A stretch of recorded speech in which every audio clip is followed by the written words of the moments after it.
PR week. Whoop whoop. Alright guys, right now in the background you are seeing my dynamic workout, and this is 4 days out, 3.5 days out from my actual PR day. And to quote the famous Amanda Domash, this is a workout where you just do fuck all. So, since I quoted her, I'm going to put a link to her channel down below. Go check her out. She actually makes good videos, unlike me. Anyhow, so you are 4 or 5 days out from your first bench PR, or maybe this is your second bench PR, I don't know. But if you've been following the programming, you're a week out, and you want to know what you need to do. So when this week ends, guys, you are literally going to have the best moment of your life. People say that having a kid or getting married, that's the happiest you'll ever be. No, this is even better than that. This is the first time you ever touched a boob happy, okay? So, what do you need to do this week to ensure that you're going to hit that PR? First thing you got to do is cut back on your dynamic workout. So if you're following my programming, you're going to cut back everything in half. So I have the sets listed on the screen. You'll notice that if I'm doing like 8 sets of dynamic bench, I'm only doing 4 sets. If I'm doing 3 sets of, the tricep stuff we covered in the last video, I'm only doing 1 set. So basically, you're just kind of getting in there, getting the blood moving.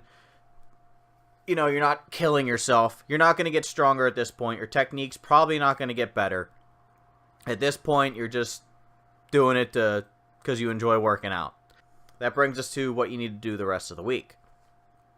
So first off, like I said in the last video, take care of your elbows, take care of your chest, take care of your shoulders. This means giving yourself a massage, going and getting a massage, icing your elbows, taking anti-inflammatories if you need to. Any of those things. You need to ensure you're 100%. Also, like I said, if you want to cut down on this workout, you can cut down on your lower day too if you feel that you can't recover from it. You want to be 100%. You want to be 110%. Okay? Because this is what these 6 weeks have been leading up to. This is your moment to shine. So, along with recovery things that you can do, you also need to eat. Now, I know a lot of you are going to be like, oh, well, I eat a lot during the week and blah, blah, blah. And yes, so do I. But this is your week to really carb up, especially the day before. You almost want to think of yourself as like a marathon runner. And, they eat like those giant bowls of pasta, the day before a marathon. And to be completely honest with you, I've done that before on PR days, and I want to come in a little bit bloated. I want to have an excessive amount of carbs the day before. So since I'm actually doing this voiceover the day after I hit my PR, what I had the day before was, for lunch, I had a medium pizza. It's plenty of carbs, and surprisingly a decent amount of protein. I had protein shake for my second meal, which isn't carbs, but I also had 3 packs of Jell-O with it. I get those little snack packs. It's $1 for a 4-pack. So, decent little source of carbs there. Granted, not very nutritious, but it's still carbs. And then, before I went to bed, I had a bag of rice. So, that was, on top of all the other carbs for my regular meals for the day. So, I think I topped out around 600 or 700 grams of carbs for the day.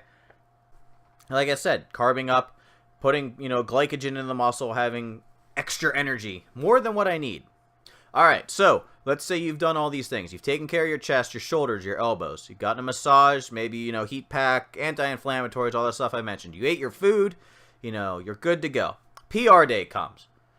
So, what works for me on PR day, and maybe this might not work for you, is I still warm up the same. My warm-up sets don't change. And this isn't the time to change things. So, do what you're used to doing for your warm-up. But remember, you're going to be going heavier than what you're used to because you're trying to get stronger, or you're trying to set a new strength goal. So, what do I do for warm-up? Well, I normally skip these in videos because nobody cares about the warm-up, but I'll do a set of 10 with the bar, which when I bench is a 55-pound bar, not a 45-pound bar. Then I'll go do some almost shoulder raises. Basically, I make small circles with about 5 pounds on each hand. I do about 15 of those. They don't really do much, but, they get your shoulders warm. Then I go do a set of 5 with a 25 on each side. I do a set of 3 with a 45 on each side. Then I add a quarter, do another set of 3, 225, and that's when I start doing doubles. So 225 for a double, 255 for a double. And then once I got up to 285, that's when I'll start hitting singles to conserve energy. And I'll also start taking handoffs at that point. So if you guys want to see where my bench actually ended up falling, then, you know, tune into the video later this week. Like I said, this is not going to go over programming. That's going to come actually on my deload week video, because deload week is pretty self-explanatory. It'll take me like 30 seconds to go through. Like I said, programming will be there. I'm actually going to put out 2 programs instead of just 1, just to give you guys, you know, some variation. If you guys want to try it, it's great. You guys don't want to try it, you know, whatever. I mean, it works for me. And like I said, it typically adds about 15 plus pounds per 6 weeks, which is pretty darn good considering the average is about 5 pounds in 4 weeks. So that'd be, what, 7.5 pounds in 6 weeks? So you're still ahead of the average. You're still beating the crowd, guys, and you're getting stronger. And also getting bigger. So I don't know if you saw in this video in the background here. Let's talk about it real quick. But, you know, I started with a sweater on. You know, trying to keep warm. Like I said, no injuries. Not doing anything crazy this workout.